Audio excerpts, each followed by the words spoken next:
Hello. So I'm super thrilled to have a talk today with Lorena to bring her closer to you. She is a friend and a coach, and she has specialized in emotional intelligence and positive parenting. And we are going to talk today. Hello, Lorena. Hi. Hi, Abby. Thank you very much for your time and for tuning in. Um, Thank you. Today we're going to talk about a big subject that's coming up all the time for not just parents, but how to make mornings less stressful. And of course, the focus is today on moms and on making it better for kids too.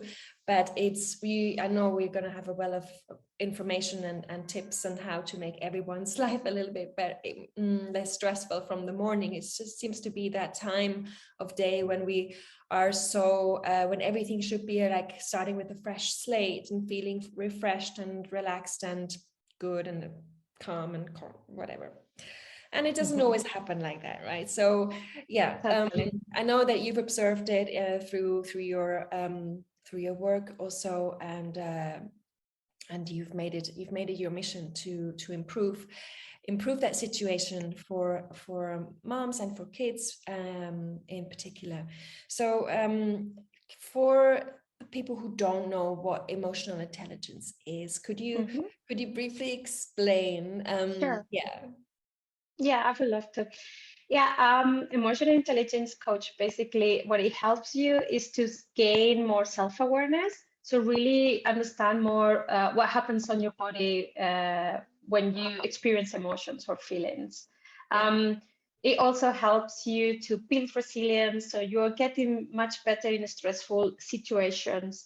And also understanding not only your emotions, also to understand and manage better the emotions of other people. So really building that kind of like empathy. And also it helps build better and stronger relationships just by like giving you the skills to get better in communicating your needs, to set boundaries in a more assertive way, but also respectful. Yeah, so that's what emotional intelligence means. Yeah. So it's really about responding and not necessarily to triggers, not let triggers respond, letting the nervous system go crazy on you. Just Exactly. That's the sentence I always say is like, we have to respond rather than react. yeah. And that's kind of like the key of having a communication and whatever relationship, it can be like the relationship from, parents to your children, or, employee to the boss, or the boss to the employee, or, partner relationship. Everything is basically is more to do with responding rather than Reacting. And in regards to parenting, it's just we were talking previously on that, what we call the mother rage, which is something that is takes you really by surprise when you are a mom and it happens the first time, because honestly I never heard about it. Nobody ever spoke about it, and I felt so guilty to react in such a tigress way to my children, and it's something that has possibly to do with this awareness of emotional intelligence. Yeah, totally. And there's a lot of shame around that topic about the mom rage. And actually, like what I've been learning, like through my experience at work in kindergarten, but also like as a parent coach, there's a lot, and almost everyone, for not saying everyone, but almost everyone experienced that. And that's nothing to be ashamed. Actually, we should talk more about it so then people doesn't create that, shame or guilt or criticism of things around it, because that actually makes it even worse than not accepting that feeling and maybe speaking it out loud and see that there's everyone struggling. Oh, I just lost To your help you voice. deal with that a little bit better. And even me, like I'm not a mom yet, but like I can experience a little bit of a degree of that, because I'm also a human, and even though I'm not a parent, I'm involved with kids all the time, and I think the kids, they really trigger us, something on us that has more to do with our inner child. So maybe something that we, that it was repressed on us when we were children. Maybe when we see it on our own children or children who are around us, it can trigger many things around us, or maybe things that we suppress about ourselves, that we don't like about us. And then when we see our kids having it, this builds up more this rage, but it's most of the times it's nothing to do with our children, it's more to do with us. And that's more what we have to detach a little bit, and I understand and take care of ourselves. So yeah, that's interesting. I like that idea of detaching that and then not reacting, maybe taking some breaths in between. Exactly. What brought you to specialize in positive parenting?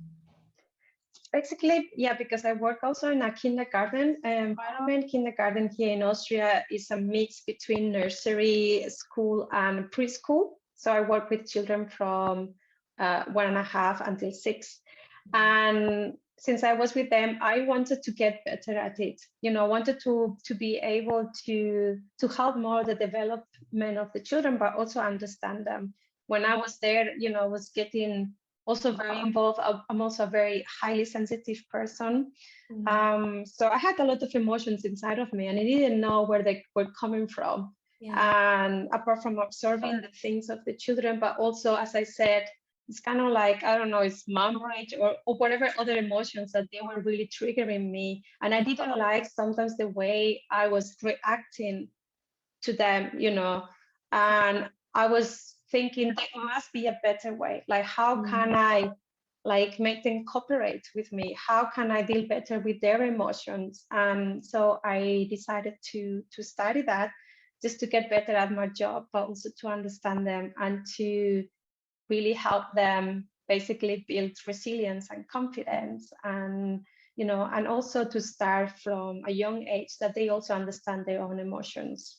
So that's what brought me here. And then I felt I really want to help parents, to support them, because I see them every day really struggling, and this is why basically I decided to do that, just to change the world, making a better place. It's a big mission. Yeah, changing from where you stand. That's where we change. Get the create the domino effect, isn't it? That's beautiful. Exactly. And it's not easy to change. So what was hard what was the hardest thing to change? If you recall. One of the things that I find it very hard, that really triggers me a lot, and I still have to do a lot of work on myself and take a lot of breaths in between and try to reframe, is when children or when someone is just we call it defiant, but I don't like to use that word. But when you tell somebody, I don't know, tidy up, and maybe the kid look at you, and when the kid looks at you, right on the eyes, and just tell you a really clear no. And I have to say, for me, that was was inside of me. I could feel that fire and that anger and emotions, how disrespectful, how can, he or she look at me and say no on my face. So that was very hard for me to change, not react, to change the patterns, and also to reframe it, that actually it wasn't really disrespectful. It's nothing to do with, also not taking it personal. It has nothing to do with me. And it was more something that I was not allowed. My home was very authoritarian, and a lot of rules and, punishment and rewards and things like that. So I brought up very traditional, and I was not I was too afraid to really say no, or something like that. So just because I was like that, when I see a kid doing that, for me, it just brings a lot of emotions. So that was one of the hardest things to change. Can see that. And still finding ways to get them to do it, because that's the point, right? Yeah. Exactly. Exactly. So if we come back to mornings and the drop-offs and you know, we forget about what happens necessarily at home right now, but you see it when people are, you know, parents or moms arrive and the kids arrive and and it's just a bazaar, right? Sometimes it's just kids screaming, mom's rushing, maybe mom's also being upset, or is there a biggest mistake, if we can call it a mistake, things that you see that you're like, okay, this is definitely not going to turn out right if this is continuing like this? Is there Yes, sorry, sometimes I put my mouth because the airplugs keep moving and I want to use them. What I see, like, let's call it like the biggest mistake, is just sometimes the lack of setting boundaries. Okay. In a respectful way. You know, I see a lot of parents maybe trying to avoid the discomfort of creating emotions on the child, like making them angry, or, you know, that then they will have a meltdown. And then, you know, and actually this nervous moment of you trying to avoid that your kid has a meltdown is actually what is gonna be more secure for your child to have a meltdown, because children can really feel that. And I think just the lack of boundaries, that doesn't mean that, you know, you have to be super strict and do that. And, you know, but we all need boundaries. We all need rules and know how to handle things in life, and know where the borders and limits are of each person. And I think that's so important, just to be firm but loving with that boundary. And that's how it is. And also leaving a space for whatever emotions are coming. So that's one of the things that I see the most, you know, parents struggling with, like setting boundaries. And for sure that starts already from home, and then, you know, when they are also in kindergarten. And is it possibly also the fact that it's usually rushed?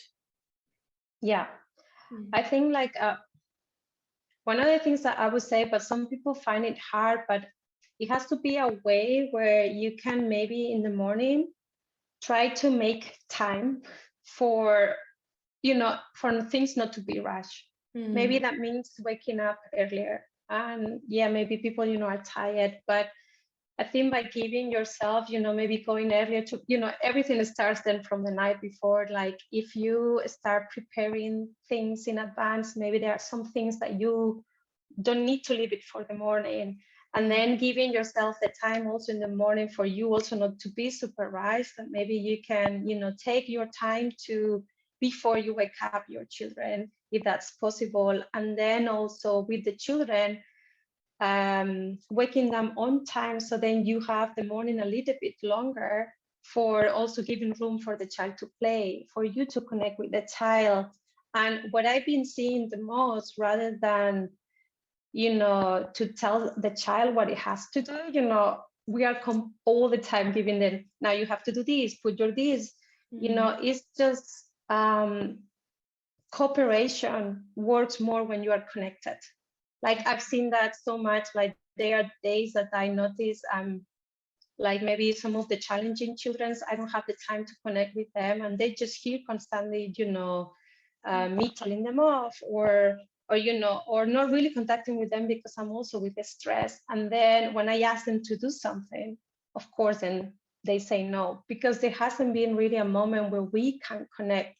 And you have to think also with an adult, like if you do something for someone, is when you have a connection, you know, when you care for the person. If there's not that connection, maybe it's hard for you to do something for the person that asks you. Yeah, absolutely. So I would say like things that can really help is not to feel the rush, is just giving yourself time and giving also the child the time. Because when we are nervous, children can feel that. Yeah. And then it's when things also, we don't have patience. And then it's when things, you know, starts getting wrong. Yeah. So like basically it's, you know, it's really better for moms and kids if things are prepared in advance, get up a bit earlier, give yourself time for yourself as a mom, give the time for the kid to wake up and Mm-hmm. recenter and time together, right? So it really is a question Exactly. of time and yeah, and communication. Yeah, exactly. And it might seem a lot, maybe some people don't have that time in the morning. Everyone is different and the lives of everyone is different. Yeah. But I would really encourage that people try to manage somehow to give that time. Or if not, that's also okay. Accept it is gonna be, probably like a harsh morning. But then ask yourself, does it benefit you having that or your child? Or if not, try to change. Of course, there's mornings that I'm sure maybe not every day can work into, your structure and your plan. But try the most of the days. Yeah. They can go a little bit smooth. Yeah. So that also helps. Yeah, it's also, in regards to taking care of yourself, even, if you're a parent or not a parent, and never having time. But when we have so much time to scroll on social media and so much time to hang out maybe in a cafe, or so much time for so many other things, which is great. I mean, maybe that's also some kind of time off or time for self, but it's definitely not self-care, because self-care is I mean, it has to be aligned with nurturing your needs and supporting your desires and making you optimal, right, in a way that you can actually feel calm and confident and at ease to Totally. And that a lot, you create those, rituals of self-care of people. And as you said many times too, like the quantity is not the important, it's more the quality. So if you only have 5 minutes, that morning, then just do something for yourself and maybe can make you calm and connected. So you are also not with that stress or fear of how is my child today going to respond. So I think that's super important. And tell me, because taking care of other people and of moms and kids, and you also teach yoga and so on, what do you do for yourself right now? What I do, like I not a long time ago, like I'm started integrating that more, because as I said, I'm started seeing the benefits of when I do it, but actually I notice more when I didn't do it. So basically, for me now is non-negotiable, and I have since a year I do 15 minutes. Like a little bit of myself rituals in the morning. So when I wake up, I try not to keep snoozing the button. So I just stand up. So I put my alarm a little bit far away, so then it makes me stand up. Good point. And then I just connect with myself first to see how do I feel, what do I need to do. Majority of the times, like what I do is more about, breath exercises, just because this is my favorite tool and it works so well and it's very quickly to do. Nice. So I just do some breathing exercises. Then I also like stretch a little bit my body, with yoga poses, but also sometimes I just do random movements, like a little bit of flow or things that I feel like I need to do that. And I keep it very short, like 15 minutes. If one day I have extra time or whatever, then I enjoy to do it a bit longer, but that's my minimal thing.